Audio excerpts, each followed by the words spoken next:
Hello everyone and welcome to the Tuesday Checklist on a Wednesday, the show where we gush about our personal gaming experiences and reminisce on our favourite parts of iconic games. It's fortunate that we have an excuse to do exactly that with the recent announcement of The Last of Us Part 1 then, as this is a remake from the ground up of the superb, scary and seminal The Last of Us. The 2nd of September cannot come soon enough. In the meantime though, we are here to tell you about the moments we just cannot wait to experience all over again. So, let's get to it. That is enough from me. Let's hear from...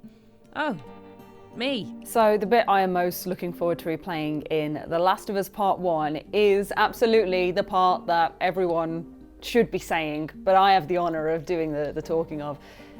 It's the giraffes. It's the giraffes. The only nice bit in the whole game. It is so good though. It's so sweet. Like, I love the Last of Us series, like 1, 2, the DLC. I love it for its gritty, grim, like upsetting vibe that it has, because it's so emotionally resonant in everything that it does. Like, it's such a heartbreaking story that when it does offer these moments, these sentimental moments, these kind of little shining lights of reprieve in the midst of it, they mean so much more than they do in any other game.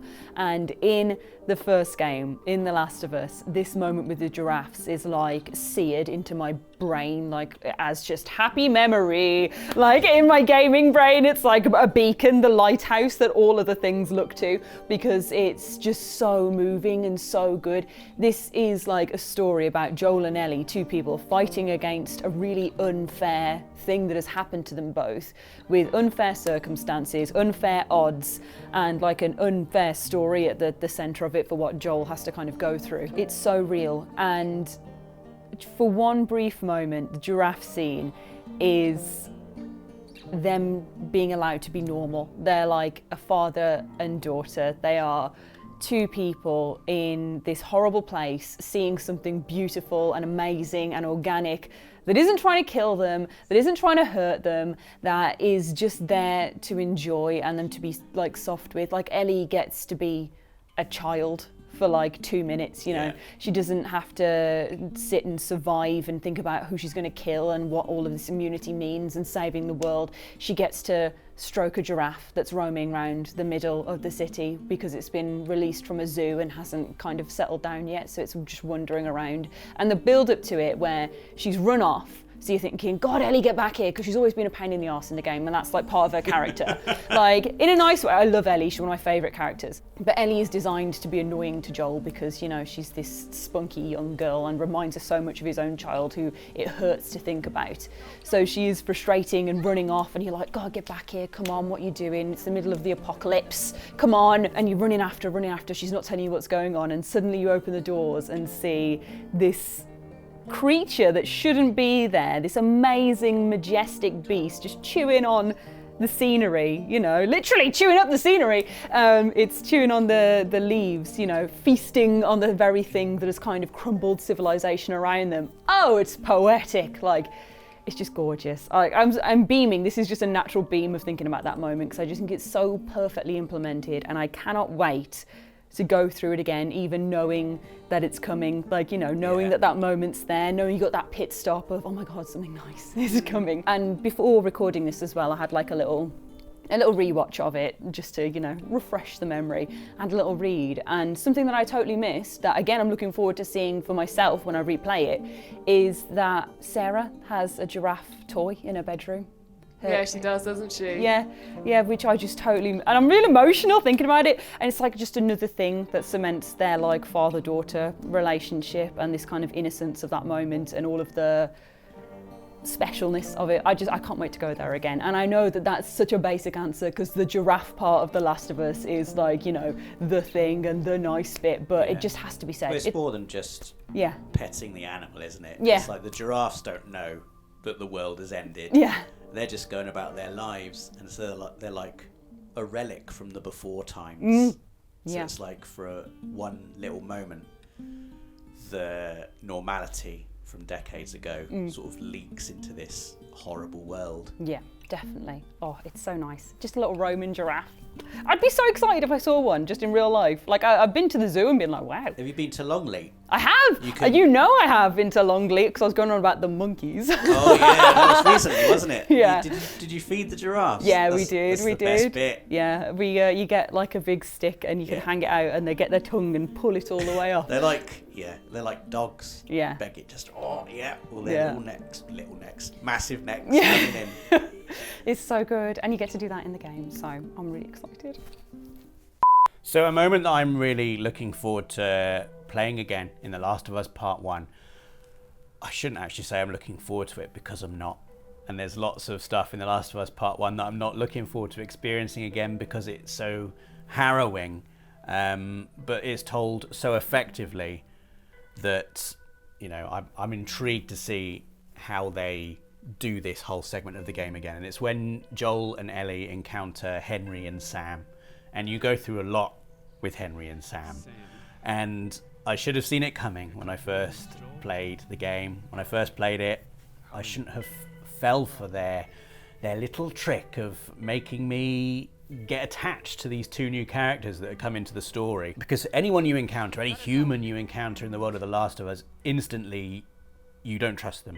You're like, ooh, what do they want? They're a potential adversary. But the more you experience with Henry and Sam, the more you go through so many tough encounters, tough battles with the infected and other humans trying to escape that city. You know, there's that bit where you get split up and Ellie and Joel get split up and Henry and Sam get split up and you adventure with them. And then you come back together and you finally feel like, oh, we've got out of that. Ellie and Sam have like a really sort of a nice interaction, like a child. They become children for that brief moment. It's like you said, Ash, when Ellie sees the giraffes, she gets to be a child again. And it's like Ellie and Sam are discovering a little moment of what could almost be childhood friendship. Isn't that together. when they get toys or something? They get their toys, yeah, and that's it. Sam takes like the little robot toy that his brother Henry was like, you know, leave that there, but he takes it anyway. And then you get the major spoilers now, by the way, the horrific reveal that Sam has in fact been bitten by the infected, and like, oh no, not again. Like all of that you've been through, you know, it feels like it's been for nothing. As soon as the bite is revealed, all you can think is, how on earth is this going to play out? And the next morning it plays out in the most horrendous way possible, where Sam sort of begins to turn. I think they must have been in denial like the evening before. It's not been revealed, I don't think, narratively at this point, what Ellie's secret is, or certainly Sam doesn't know what Ellie's secret is. And I think the fact that what happens to Sam just like adds to Ellie's survivor guilt that she feels, also through what happens to Riley in the Left Behind DLC. So Sam starts to turn into the infected, and his brother Henry is forced to shoot him, and then he shoots himself out of grief. And it's just the most horrible, brutal moment that I'm not looking forward to seeing again, really, at all. But also, it was so impactful. For me, even more impactful, or just as impactful as like the opening with Sarah. Like, that was traumatic and awful as well. But this moment as well, like just the horrendous grief on like Henry's face when he realizes what he has to do. It's, you know, it's not at all pleasant, but it was told so unflinchingly well and so brutally in the original that I am sort of intrigued to see how they approach that entire saga on PS5. So I'm sort of bracing myself for that bit more than looking forward to it. So a moment I cannot wait to re-experience is actually in the DLC, which is The Last of Us Left Behind. And I'm really looking forward to re-experiencing this because I played the DLC when it first came out on PS3 and I haven't looked at it since. I didn't play it on the PS4 remaster, so I'm just really looking forward to going back into it and experiencing it all again. But specifically, the main thing I remember about it is the scene where Riley shows Ellie like a shopping centre. There's like a like a merry-go-round, and there's a little arcade, and there's a photo booth, and there's a Halloween shop, and basically it's just a moment where you see just Ellie and Riley just having a really good time together in this world that is, you know, it's a pretty horrible place to be in at the moment, let's not lie, and just to find this moment of joy and serenity and happiness in this hidden area that Riley's found. And also it's kind of like a key sort of moment for Ellie as well, as that was where,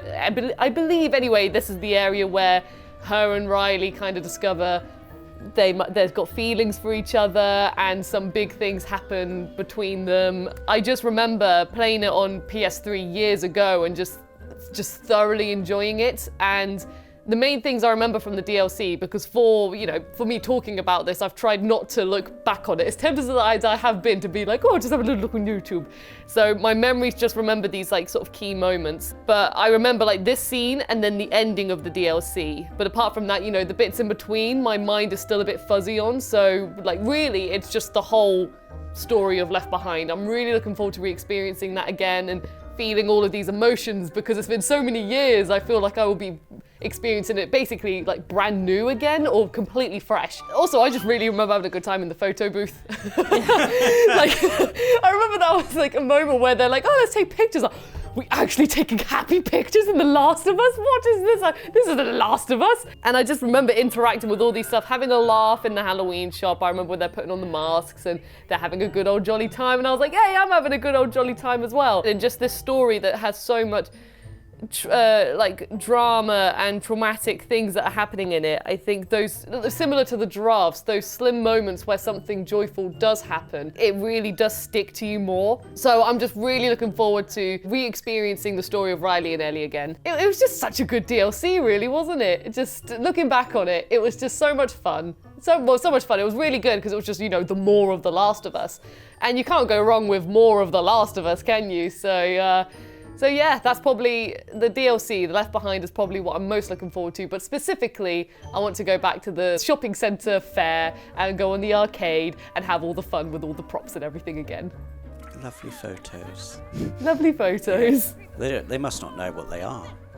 No, they, I won't lie, I did look on YouTube, and there's a moment where it was like, upload to Facebook, because Facebook was the in thing at the time, and they were like, what's a Facebook? Like, oh, what's this Facebook going on? I was like, oh, back in the day when Facebook was super big.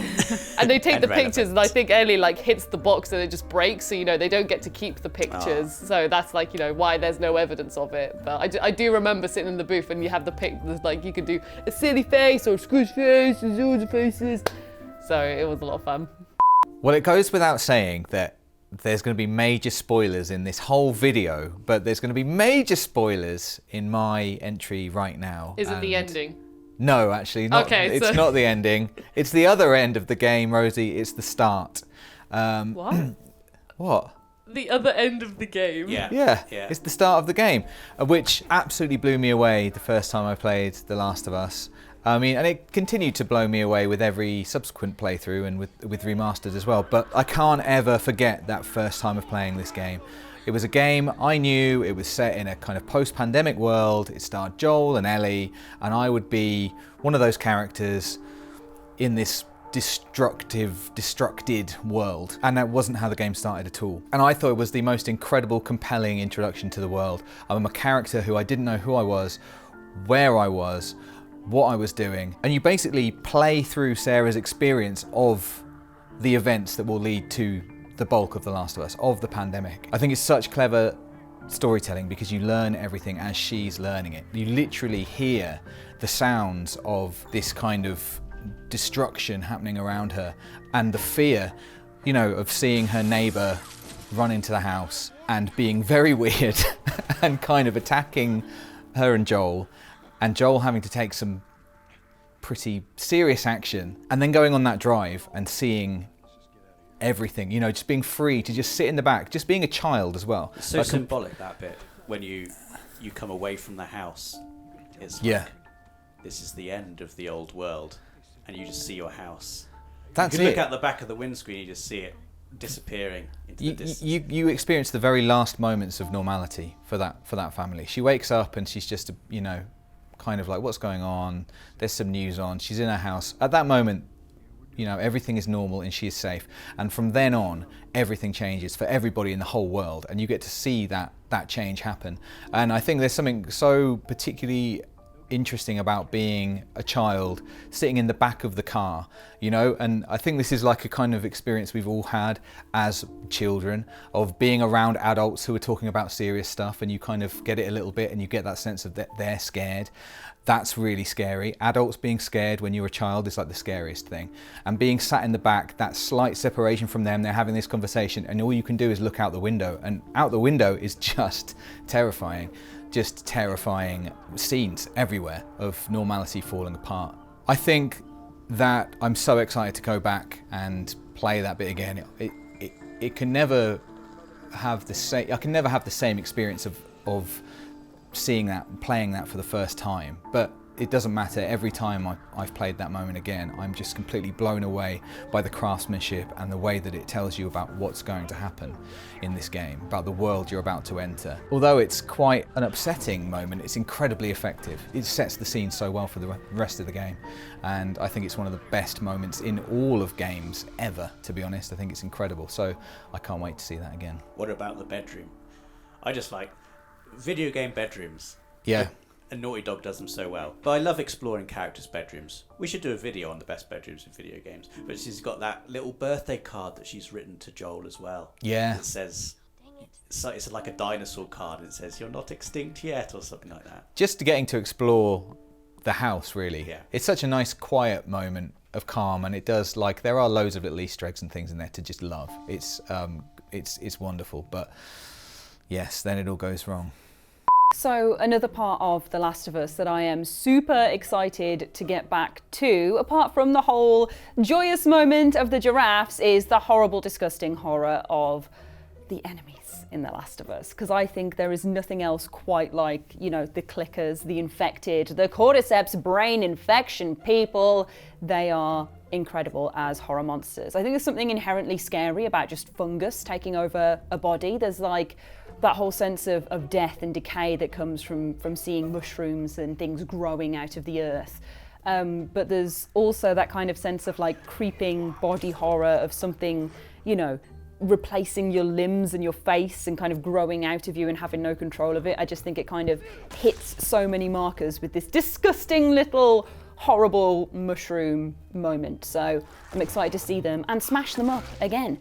Most importantly, the bloater, because I think the bloater sequence in The Last of Us Part 1 is one of like the most memorable bits, because you think you've seen it all when it comes to like the runners and, you know, a clicker, and then you get this like giant infected spore puffing beast in this middle of an arena that you have to figure out how to take down, and it's like super hard as nails.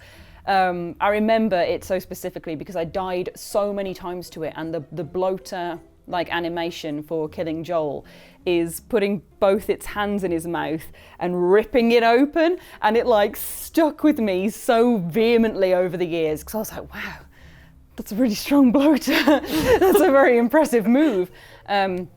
I think the combat in The Last of Us is just something generally that is fantastic and something I'm really looking forward to getting back into. The first clicker fight as well, when you first see one, it's screaming in your face and you have to get away with a little shiv. Like, I'm looking forward to the tension and the horror of The Last of Us, which is a bit of a broad entry. Why are you laughing? Because I'm not looking forward to that at all. There's no game as effective at making me terrified and feeling the desperation of the characters than The Last of Us. Yeah. And every time I encounter anything, all I'm doing is praying that it ends quickly.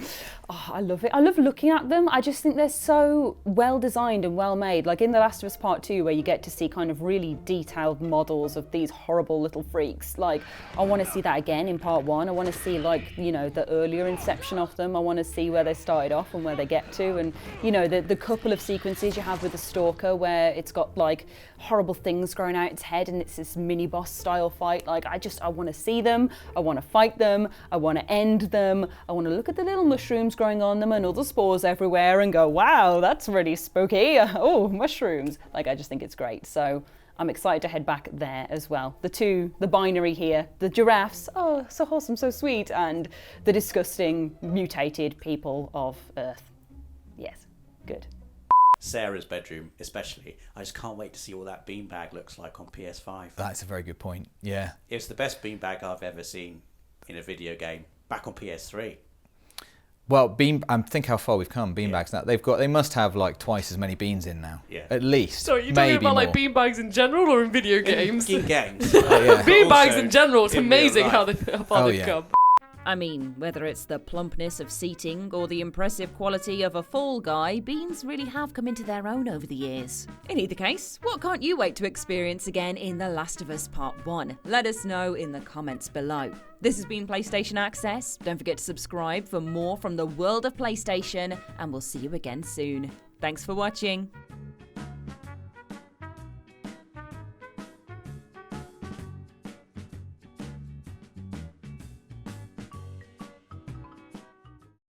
PlayStation